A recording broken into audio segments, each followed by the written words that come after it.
Hello, Miss. My name is Judith Mercedes Palma Cruzati. I never been to Athens and I never been to Rome. I only see the pyramids in picture books at home. I never sail across the sea or been inside and play. I'll always pay my holiday, writing in the rain.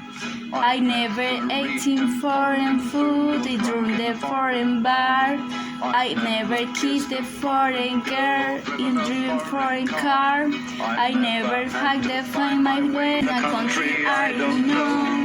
I always know just where I am, where I never go.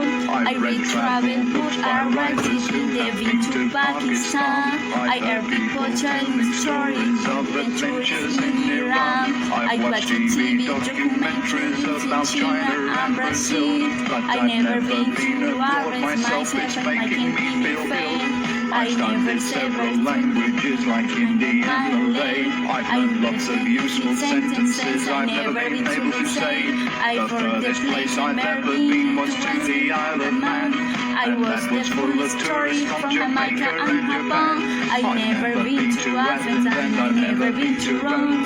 I only seen the pyramids in picture books at home. I never stayed across the sea inside a plane. I'll always spend my holidays in Brighton in the rain.